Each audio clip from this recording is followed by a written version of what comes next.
There's a seed of hope in my soul, a little seed of hope in my soul. I'm gonna tend it every day so that it grows strong. Oh, this I pray. Then that seed of hope soon will bloom in my soul. Next is joy, if you want to sing along. There's a seed of joy in my soul, a little seed of joy in my soul. I'm gonna tend it every day so that it grows strong. Oh, this I pray. Then that seed of joy soon will bloom in my soul. Next is peace. There's a seed of peace in my soul, a little seed of peace in my soul. I'm gonna tend it every day so that it grows strong. Oh, this I pray. Then that seed of peace soon will bloom in my soul. Next is justice. There's a seed of justice in my soul, a little seed of justice in my soul.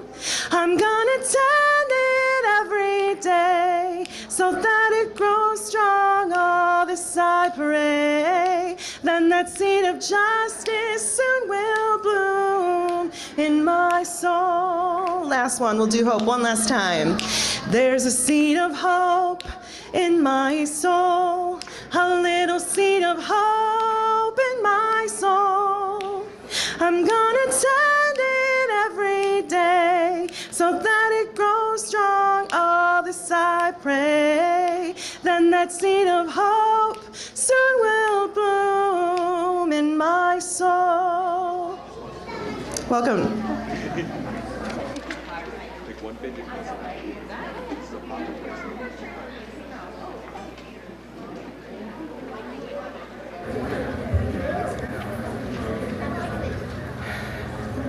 This week, a friend who's also a Unitarian Universalist minister asked the question, what specifically are you trying to do when you preach? Which is good for us to think about every once in a while. And the answer for me was about attempting to find words for what is true. And maybe not what is true always and forever, but what is true in a particular moment. And expecting and maybe hoping that at least a few of you in this room will disagree with me and will tell me about it, because that is how we all get closer to the truth together. So I'm not up here trying to lay down the one truth that all of you must align yourselves with, right? That's not what we do here. But speaking as honestly as I can bear about what I know is true, and hoping that you will return that offer of conversation and connection with me and with each other. So come, let us do this work of finding what is true in community. Come, let us gather together. Come, let us worship together.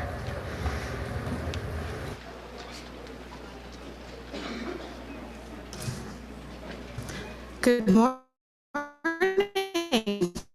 Welcome to People's Church. My name is Laura. I'm a member of the Sunday Services Committee and of the Board of Trustees.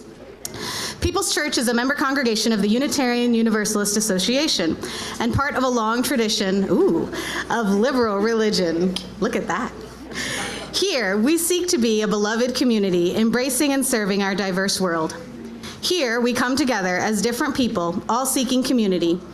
Here, we come together in a responsible search for truth and meaning from many different sources.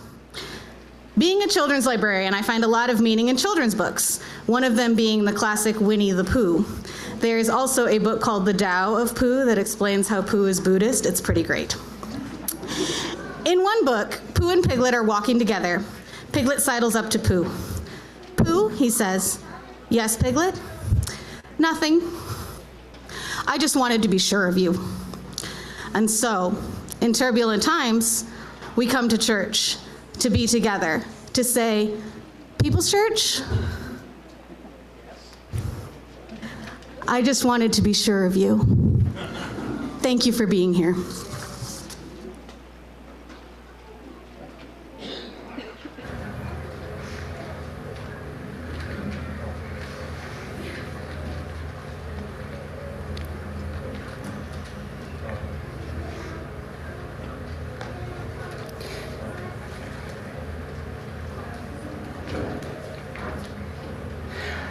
A couple of announcements as we begin.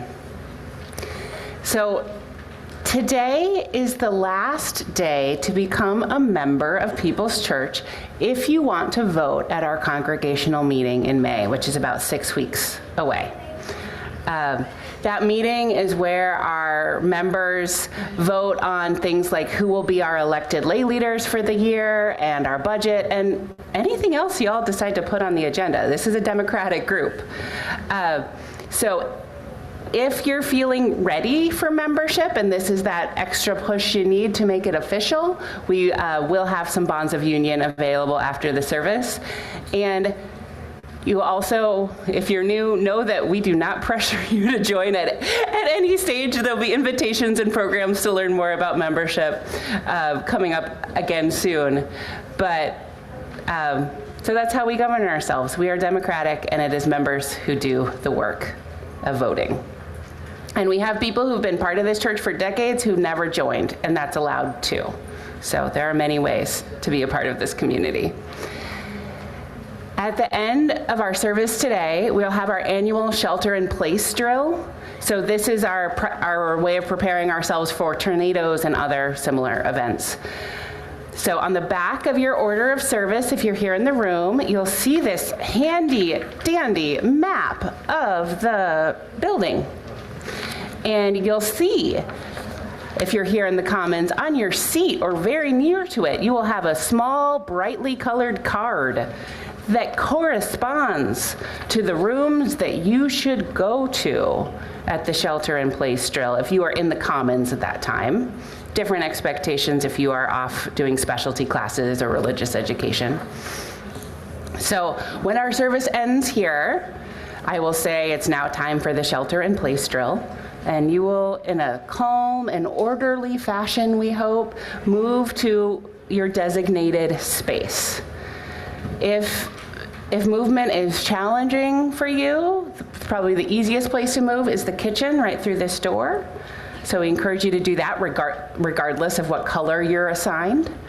And if you can't move for whatever reason, that's fine too. This is a drill. So we will stay in our designated spaces until the leaders of the drill come and tell us we're free to go. And if you're with us on Zoom, just look around and get yourself prepared wherever you happen to be. And know that our AV people will be participating in the drill as well. So there won't be anyone to respond if you put something in the Zoom chat or whatnot at that moment. Okay. Another note is, so we did this about a year ago, and if you remember which space you went to a year ago, it's fine if you don't, but if you remember, go to a different space so you can just build more muscle memory of how you might move in the event of a tornado on a Sunday morning. Next Sunday is our second Sunday room for rest, so come at 10 a.m. for a time of quiet in room 9. Childcare is provided. And a gentle reminder to our stragglers to turn in your pledge forms. We will keep calling and emailing you until you tell us that you've done it or that you're not going to this year. Now let us sing.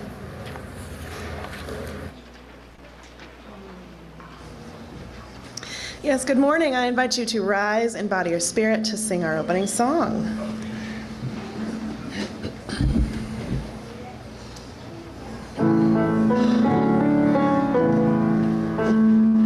Come sing a song with me. Come sing a song with me. Come sing a song with me, that I might know your mind. And I'll bring you hope when hope is hard to find. And I'll bring a song and a rose in the winter time. Come dream a dream with me. Come dream a dream with me. Come dream a dream with me, that I might know your mind. And I'll bring you hope when hope is hard to find. And I'll bring a song of love and a rose in the winter time. Come walk in rain with me. Come walk in rain with me. Come walk in rain with me, that I might know your mind. And I'll bring you hope when hope is hard to find. And I'll bring a song of love and a rose in the winter time. Come share a rose with me. Come share a rose with me. Come share a rose with me, that I might know your mind. And I'll bring you hope when hope is hard to find. And I'll bring a song of love and a rose in the winter time.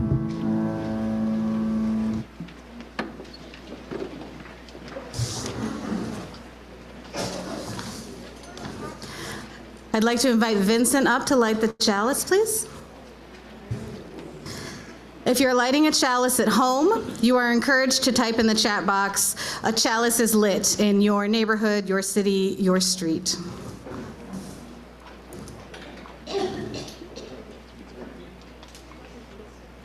We light this chalice, the symbol of our faith, knowing that this morning many others across this land and around the world are doing the same. For us and for our far-flung kin, it is a light of peace, of justice, and of love. But without work, these aspirations flicker out as soon as the candle is extinguished. Let us all join together to accept the challenge of doing the hard work that makes these aspirations real.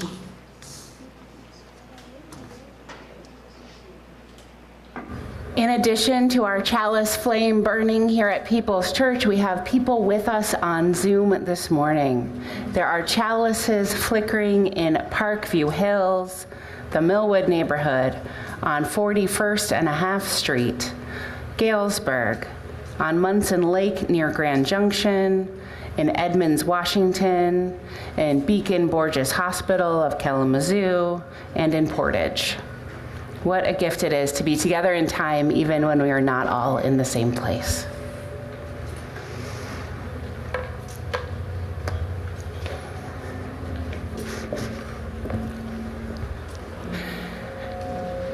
People's Church is a community that cares for one another in good times and hard times. That care takes many forms, and one of the forms that it takes is the pastoral care that I offer to members of the congregation and that we offer to each other. So in about a week, I will be going on sabbatical. And we have recruited and trained a team of people's people and some outside support to care for us, care for you all, while I am not here. So I'd like to invite the members of our sabbatical pastoral care team to come forward and stand up here so people can see your faces. We want you to be known.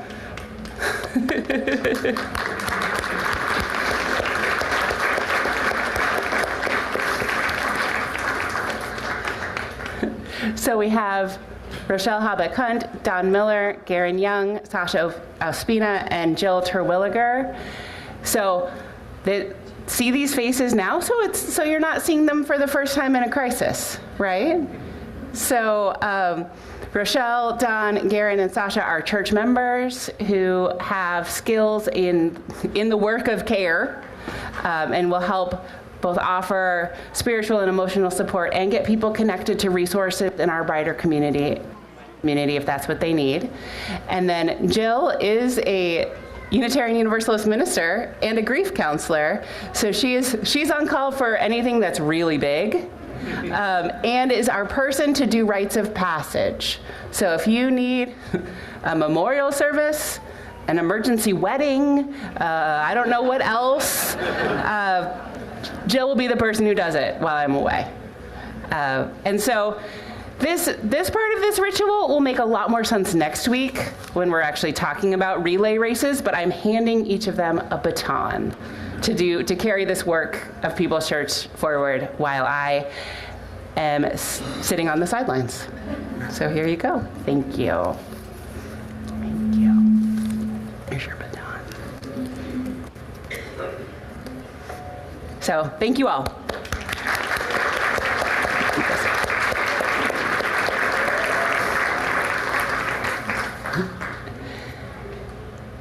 So that is one form that our care takes here at the church. And we also invite people to name the joys and sorrows and milestones of their lives when we gather. And about once a month or so, we try to do this with people of all ages in our community. So if you have a joy or a sorrow that you want to share with our community this morning, if you're with us on Zoom, I invite you to type it into the chat box. If you're here in person, I invite you to come forward, place a stone in our bowl of water, speak briefly, and share your name. Now I place more stones for all of the joy and the sorrow that we're holding quietly in our heart today.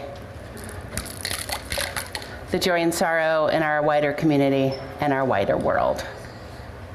Sources of reason and radiance, sources of courage and compassion, keep watch with those who work or watch or weep this day. May the suffering be soothed. May the weary find rest. May the sick be tended. May the dying and those who love them find peace. May the joyous be shielded. May all of us know we are wrapped in a love that surrounds us always, a web that connects us to all that exists. And now it is time to sing our children and their leaders and their teachers off to their classes.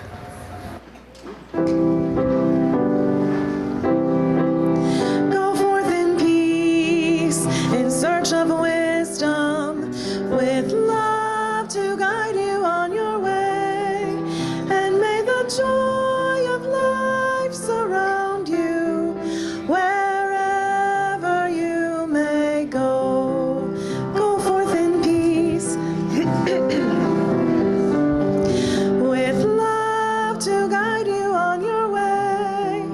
And may the joy of life surround you wherever you may go.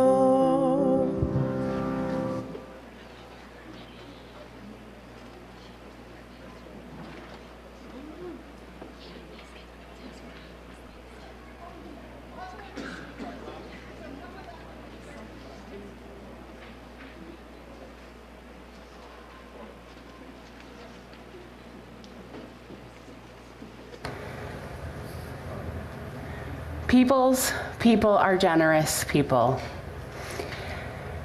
And that generosity shows up in so many ways.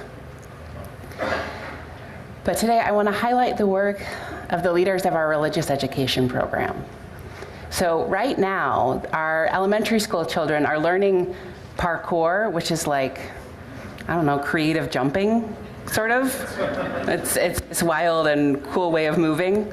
They are disassembling electronics to see what's inside, and they're playing board games, while our older children are learning about Hinduism in preparation for a site visit next weekend to a Hindu community in Portage.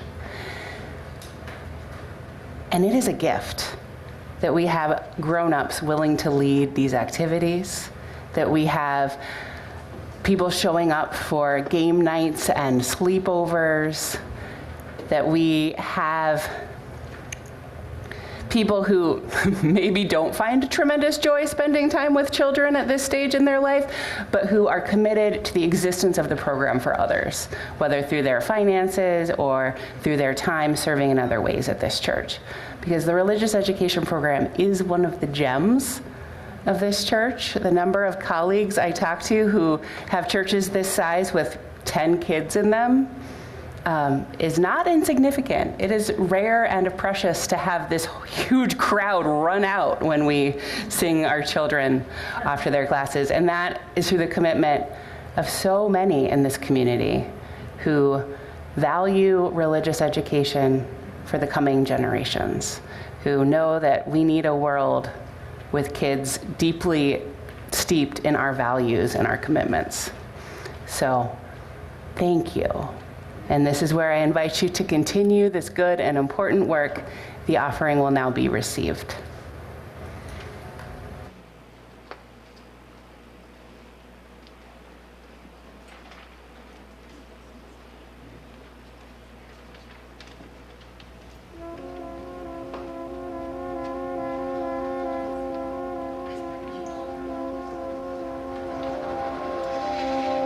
Atlantic and Pacific floor,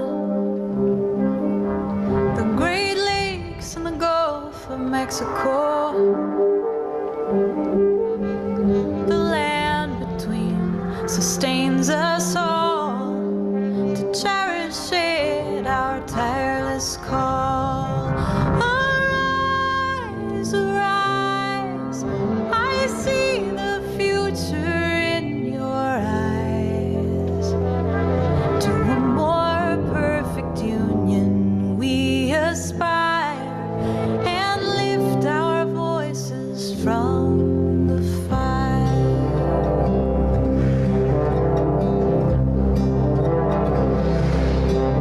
We reach these shores from many lands. We came with hungry hearts and hands. Some came by force and some by will, at the auction block or the darkened mill. Arise, arise, I see the future in your eyes. To a more perfect union we aspire, and lift our voices from the fire.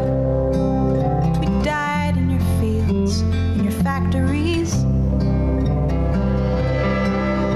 Strange fruit hanging from the poplar trees, with an old coat hanger in a room somewhere, a trail of tears, an electric chair. Arise, arise, I see the future in your eyes.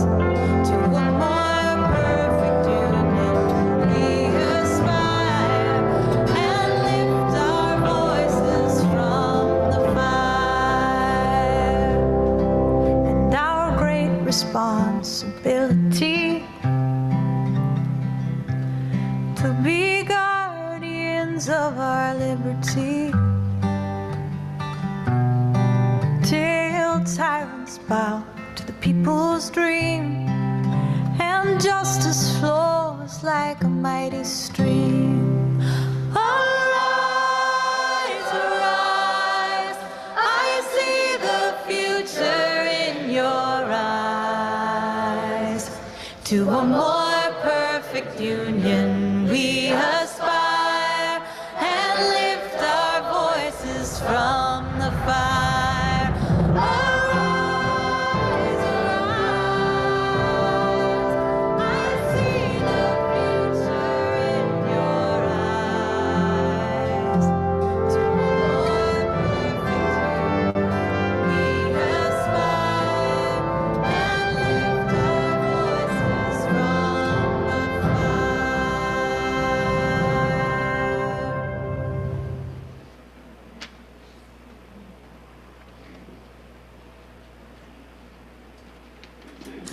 Please join me in giving thanks.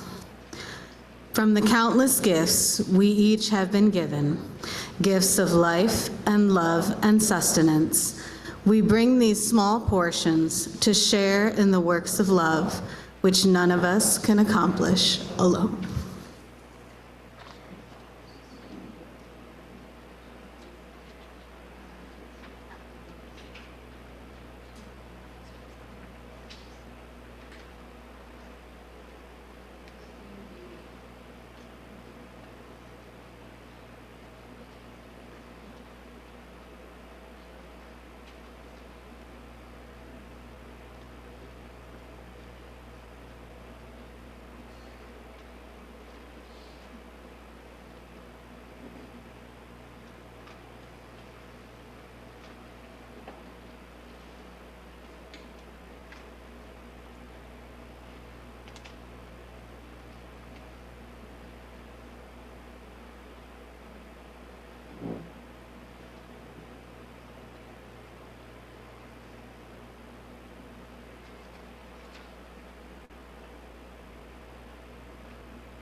This is not a prayer that you may find hope.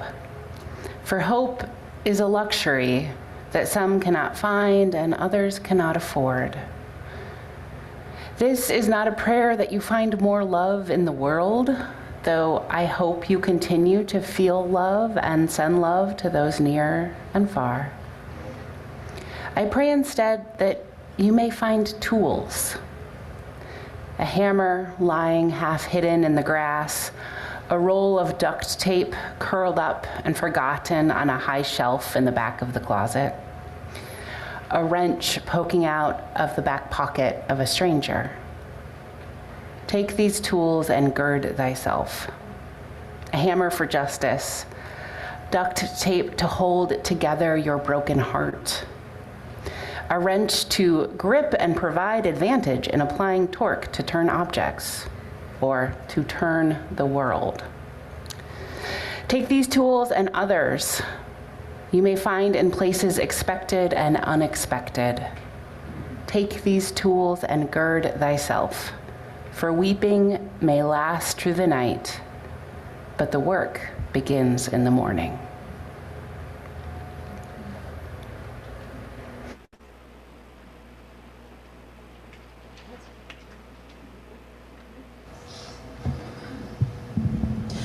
Rachel and I are going to teach you 2 parts to a song, and when we each take one of our own, you can choose who you'd like to follow. So, hopefully we'll have them. Yeah, perfect.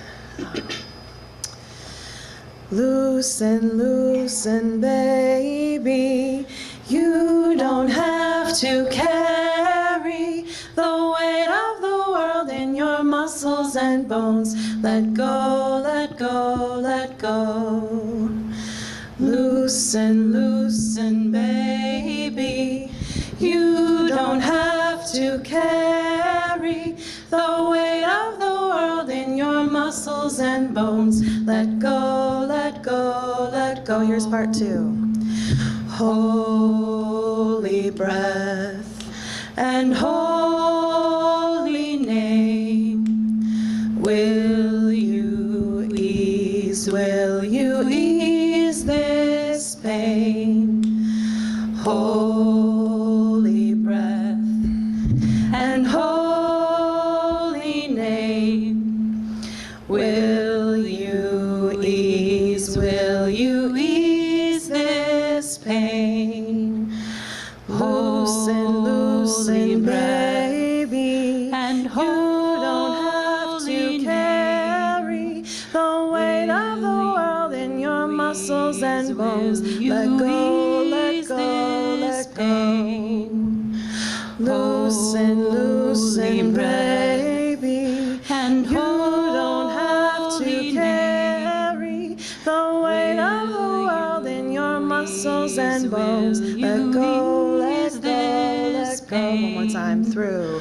Loosen, loosen, baby. And You don't have to carry the weight of the world in your muscles and bones. Let go, let go, let go. The weight of the world in your muscles and bones. Let go, let go, let go.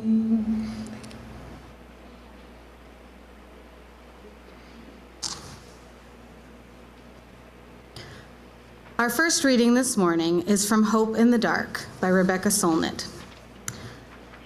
Hope locates itself in the premises that we don't know what will happen, and that in the spaciousness of uncertainty, there is room to act. When you recognize uncertainty, you recognize that you may be able to influence the outcome. You alone, or you in concert with a few dozen or several million others. Hope is an embrace of the unknown, the unknowable, an alternative to certainty of both optimists and pessimists. Optimists think it will be fine without our involvement. Pessimists take the opposite position. Both excuse themselves from acting. It's the belief that what we do matters, even though how and when it may matter, who and what it may impact are not things that we know beforehand. We may not, in fact, know them afterward either, but they all matter, all the same. History is full of people whose influence was most powerful after they were gone. Our second reading is a poem called Election Year by Richard Blanco. The last ghostly patch of snow slips away, and with it, winter's peaceful abandon melts into a memory. And you remember the mire of muck just outside your kitchen window is the garden you've struggled and promised to keep. Jeans dyed black by years of dirt, you step into the ache of your boots again, clear dead spoils, trowel the soil for new life. The sun shifts on the horizon, lights up the dude spider webs like chandeliers. Clouds begin sailing in, cargoed with rain loud enough to rouse the flowers into a race for color. The rouge tulips clash with the noble lilies, flaunting their petals at the brazen puffs of allium. The mauve tongues of the iris gossip sweet nothings into the wind, trembling, frail petunias. Mornings over coffee, news of the world. You catch the magic act of hummingbirds, appearing, disappearing, the eye tricked into seeing how the garden flowers thrive in shared soil, drink from the same rainfall, governed by one sun, and yet grow divided in their beds where they've laid for years. In the ruts between bands of color, ragweed poke their dastard heads, dandelions cough their poisoned seeds, thistles like daggers draw their spiny leaves to take hold. The garden loses ground, calls you to duty again with worn gloves molded by the toll of your toil. Armed with shears, you tear into the weeds, snip head-bowed blooms, prop struggling stems. Butterfly wings wink at you, hinting it's all a ruse. As you rest on your deck, proud of your calloused palms and pained knees, trusting all you've done is true enough to keep the garden abloom. But overnight, a vine you've never battled creeps out of the dark furrows, scales the long necks of the sunflowers, chokes every black-eyed Susan, coils around the peonies, beheading them all. You snap apart its greedy tendrils, cast your hands back into the dirt, pull at its ruthless roots. Still, it returns. With equal fury and claim, the red poppies scream, the blue asters gasp for air, strangled in its vile clasp that lives by killing everything it touches. The sun's eye closes behind the mountains. but you lose sleep tonight, uncertain if the garden is meant to inevitably survive or die, or if it matters one way or another, with or without you. Maybe it's not just the garden you worry about, but something we call hope, pitted against despair. Something we can only speak of by speaking to ourselves about flowers, weeds, hummingbirds, spiders, vines, a garden tended under a constitution of stars that we must believe in, splayed across our sky.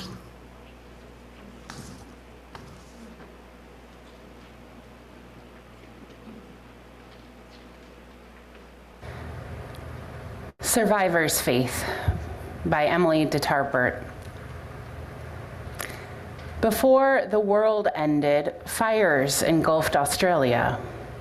Wombats burrowed to safety, letting other animals take shelter in their dens. All my life, I was taught faith was hope. What do wombats know of hope? They know how to stay alive. Sacred ashes whisper the names of generations who ushered each other underground, to survive anyway, to love anyway, to build anyway. Hope is a footnote. Life is the goal. Whatever God you believe in wants first and foremost for all of us to live.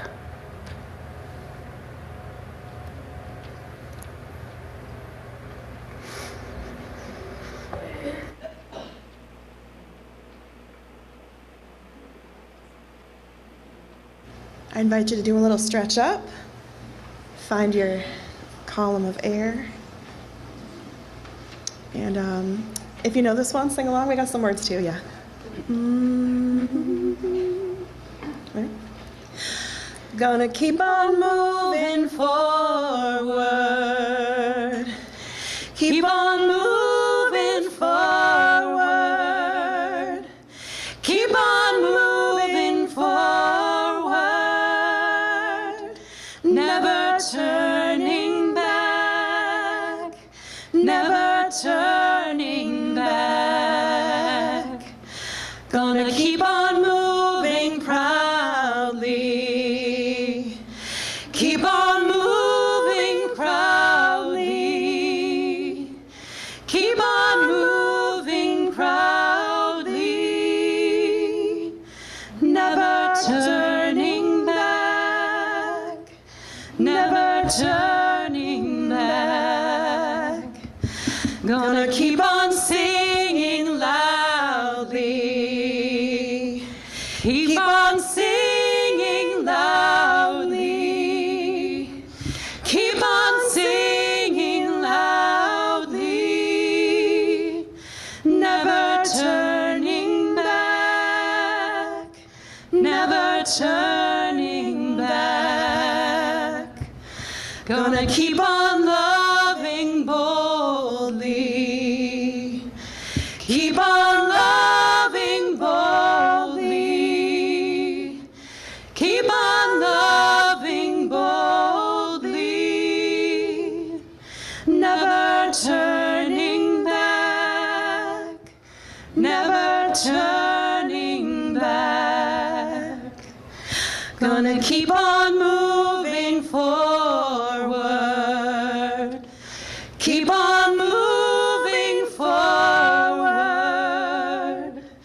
Keep on moving forward. Never turning back. Never turning back.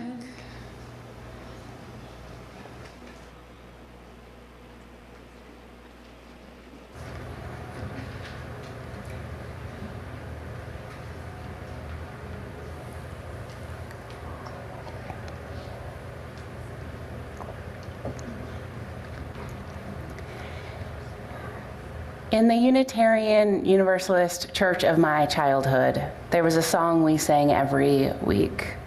We called it the Credo song. Credo, Latin for creed, a statement of belief. And the lyrics were like this: I believe in life and love and people. I believe in the rising of the sun. To clarify, that's sun spelled S-U-N, not S-O-N. People would be very upset if you got that wrong. I believe the world will be much better. I believe the universe is one. Like a thing that you hear every week throughout your childhood, that became part of who I am and part of what I understand our faith to be. I'm sure you have the creeds or the songs, if you grew up in a religious community, that are just in you now, whether you like it or not. I believe the world will be much better is a statement that lives in my bones and has animated my life.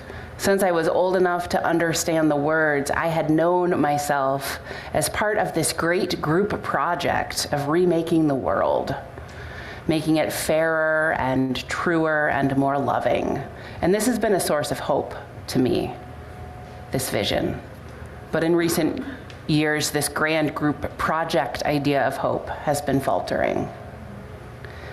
Now, that church in the Seattle suburbs come by those sung words honestly, though they don't sing them anymore. Our Unitarian, Universalist ancestors were deeply committed to this idea that the world would be much better. And they often got pretty poetic about it. The progress of mankind onward and upward forever, they said in the 19th century. Or, the arc of the moral universe is long, but it bends towards justice, which is Reverend Dr. Martin Luther King Jr., paraphrase a 19th century Unitarian who said that way less poetically. So we'll just claim the better way of saying it. And in our bond of union here, we have a commitment to establish truth, righteousness, and love in all the world, which is pretty ambitious for one congregation in Kalamazoo. But that is something that we have promised as a people, as members of this church for the last 130 years.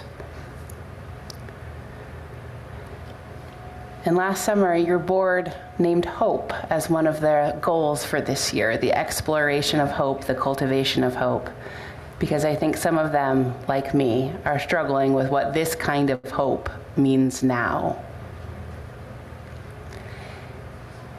In cultures shaped by the Abrahamic religions, so that's Judaism, Islam, Christianity, and by Western philosophy, we tend to think of time, of history, as a line with a beginning point on one side and an end point on the other, and we're somewhere in the middle.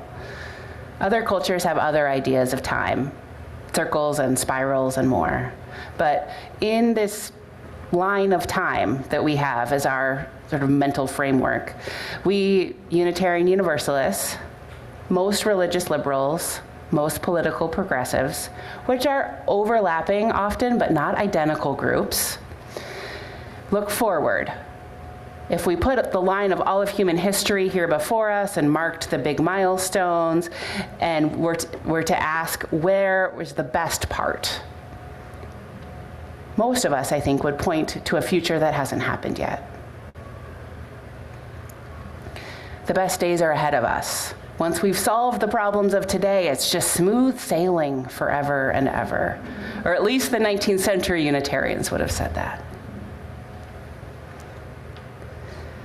And political and religious conservatives, which are also overlapping but not identical groups, often locate the best years in the past.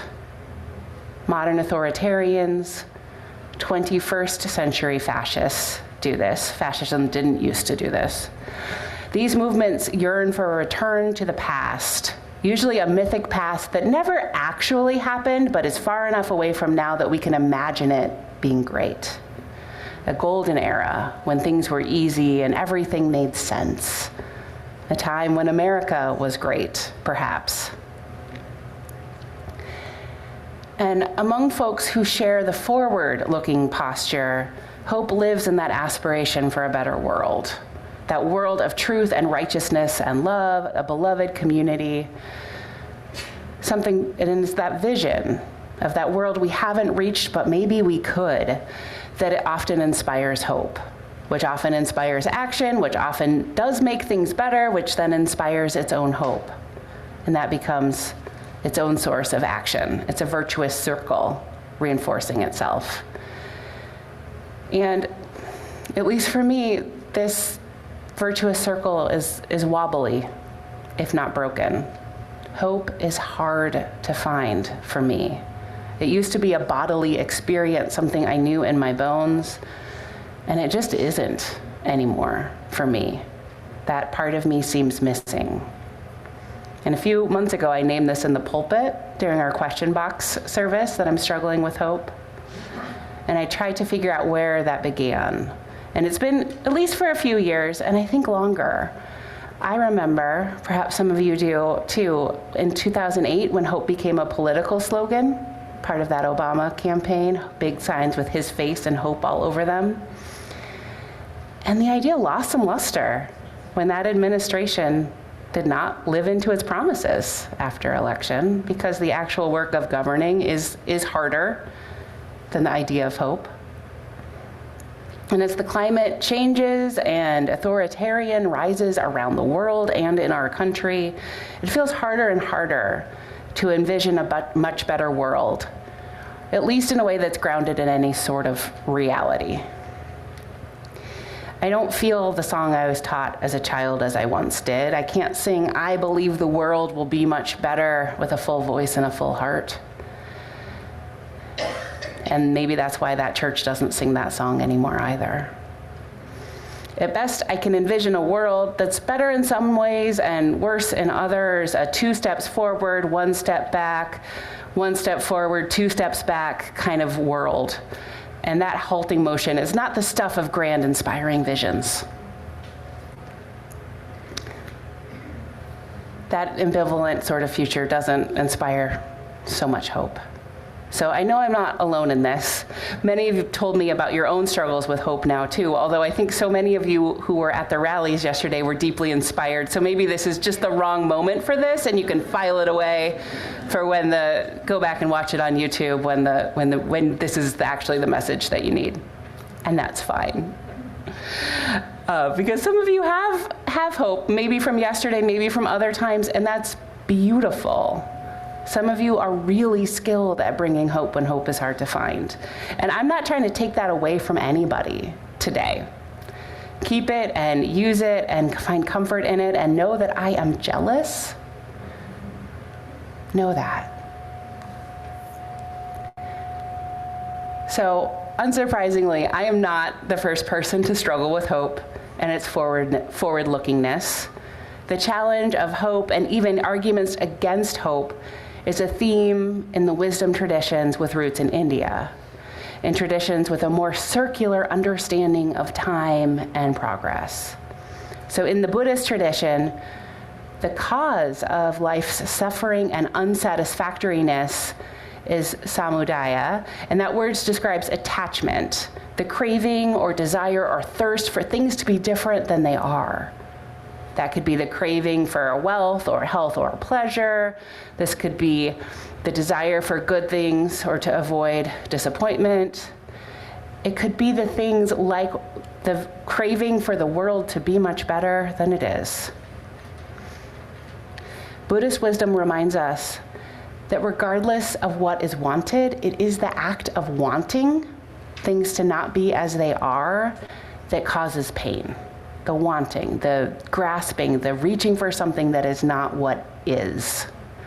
And so to find relief from this, one must set aside that desire for things to be different than they are.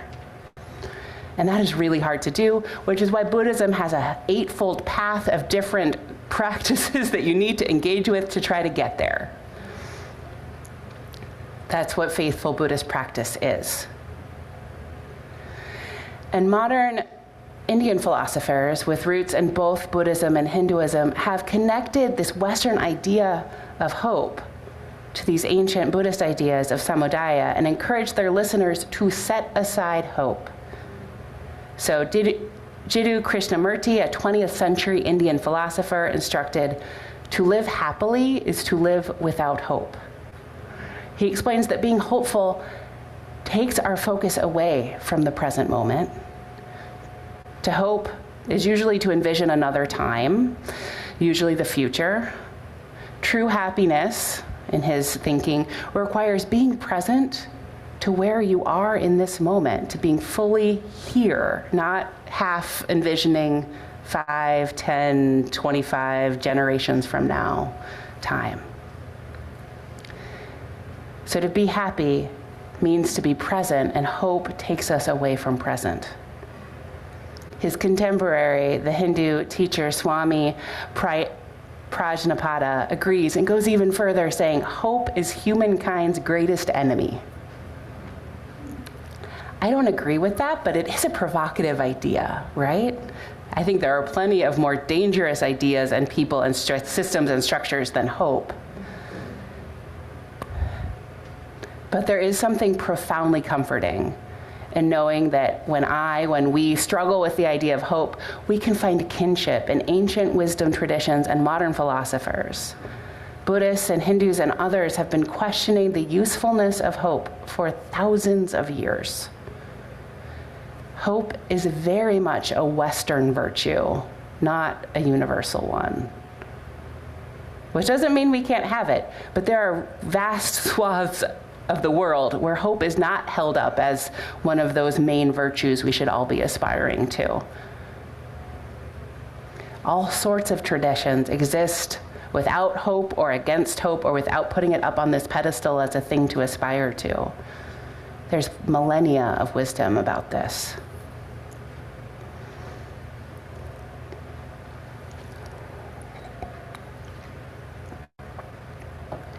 As my hope became harder to find, I wondered what would take its place.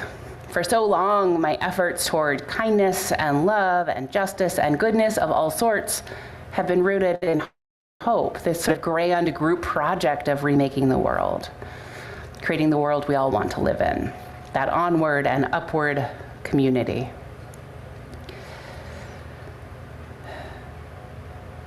In imagining myself on that timeline of history and seeing the golden age just around the corner. So what's left when I'm not feeling particularly hopeful? Plenty, I have found. I'm finding that hope isn't particularly necessary to do the work of love and to do the next right thing. Doing the next right thing is enough. I'm discovering that integrity, love, kindness, justice don't need a fully fledged vision to motivate them. They are sufficient in themselves, at least much of the time. I can do right because it is right, regardless of how I expect it to turn out. And we can do right because it is right. Even if it doesn't contribute to this grand group project, it contributes in ways that we can't yet know, and it matters.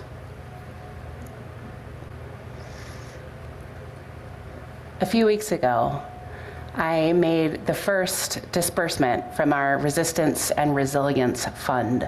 That is our new fund at the church that supports folks in our wider community hurt by actions of our federal government. The money that you have given kept someone from being evicted. You all kept a family in housing. Thank you. You all have also kept people fed and housed while people and their family were in immigration detention. This money is going out and doing good and important work in our community. And as I worked with our community partner to get the money to the right place, it wasn't hope that I was feeling. It was commitment to our values. It was pride. Pride in this institution, this church being trusted enough to be asked, and pride in the generosity of people who've given to this work. I felt interconnection, knowing that we are all in this together. I felt integrity. And there was a profoundly bittersweet edge to it all, right? Because holding the truth that we could make a tremendous difference for one family or a few families in a time of crisis, and there will be other people who are just beyond our reach. Probably a lot more people beyond our reach than within it. Our Resistance and Resilience Fund will run out. That's just reality. Needs are greater than what we can gather together. And if if things get bad, as they get bad, it won't meet all of the needs in our community. But that's not a reason to give up, right? So maybe at some point I would have said, oh, we can't meet the beloved community goal, so why bother? But now we're moving into something else, or at least I am. As Edward Everett Hale, another one of those 19th century Unitarian ministers who had a lot to say, he reminds us, I am only one, but still I am one. I cannot do everything, but still I can do something. And because I cannot do everything, I will not refuse to do the something that I can do. Doing something, even if it is not the grand remaking of the world, matters.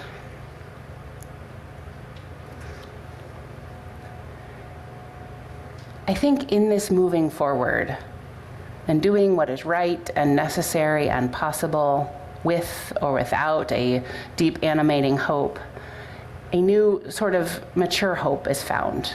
A hope not rooted in the certainty of a better world, but in uncertainty. There's a different sort of hope that exists with uncertainty, when we know that we are not in control and we do our best anyway. It's a more realistic hope, a grounded hope, maybe a more present to the current moment sort of hope, not an envisioning far in the future hope. And maybe some of you who are the hopeful ones among us have been living with this sort of hope for a while, but I'm just in the stage of catching glimpses of it and saying, oh, maybe there's something there. Laura read a passage about this sort of hope earlier from Rebecca Solnit's Hope in the Dark. It's a sort of hope that I can stumble my way towards even when I'm largely without that big, grand sort of hope. A hope that doesn't really project itself forward in time, but roots itself in the uncertainty of the present. As Laura read, hope locates itself in the premises that we don't know what will happen, and in that spaciousness of uncertainty is room to act. When you recognize uncertainty, you recognize that you may be able to influence the outcomes, you alone or you in concert with a few dozen or several million others. Hope is an embrace of the unknown and the unknowable, an alternative to the certainty of both optimists and pessimists. It's the belief that what we do matters, even though how and when it may matter, who and what it may impact are not things we can know beforehand. We may not, in fact, know them afterwards either, but they matter all the same. And history is full of people whose influence was most powerful after they were gone.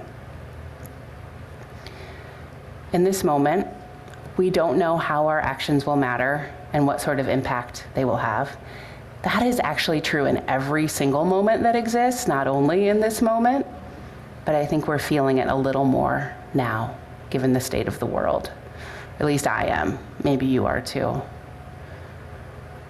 But we can know that truth, the truth of our own lack of control, the truth of the uncertainty of everything that will come next, and act anyway. Act with integrity, act with care, act with love, with or without hope. Maybe it will add up to something big and grand and remaking of the world. It probably won't, but maybe it will keep one more family housed or one more family fed, and ourselves aligned with our own moral compass and sense of integrity in a world that is trying to tell us that things we know are true are not in fact true. And none of that work is ever wasted. So may we keep on moving forward with or without hope, rooted in our integrity and our values to love the world, or at least the parts of it that are within our reach. May it be so. May we make it so, and amen.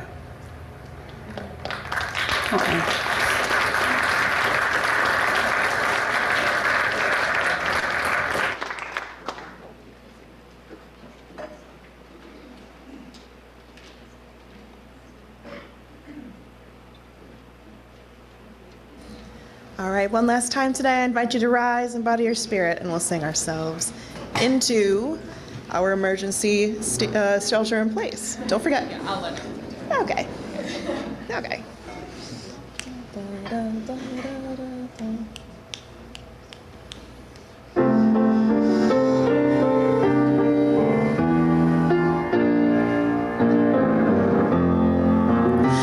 Though days be dark with storms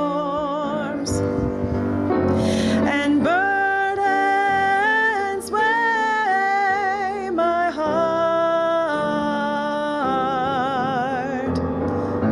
though troubles wait at every turn, I know I can go on.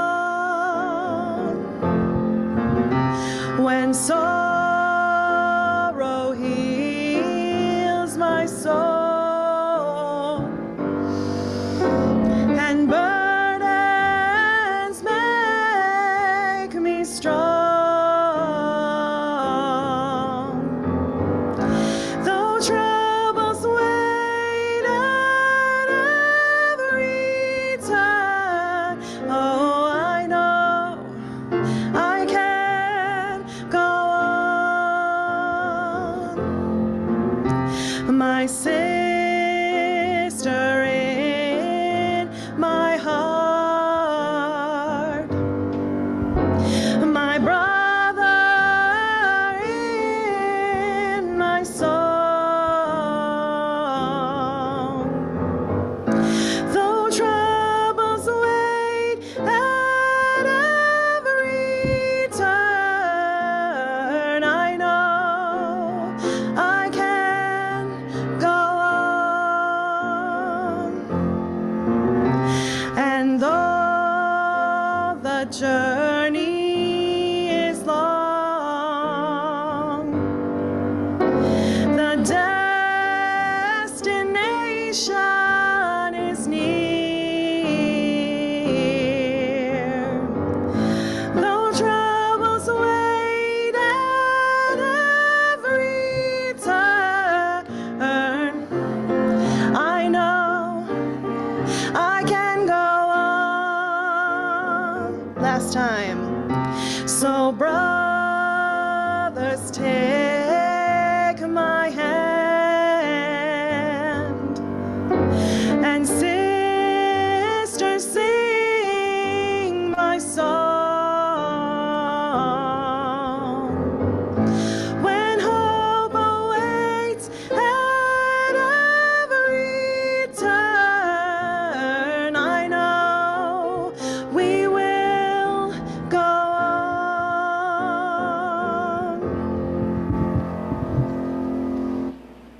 Troubles wait at every turn. We will go on. And we can also prepare for at least a few of the troubles. So let's have our shelter in place drill. Move to your assigned rooms.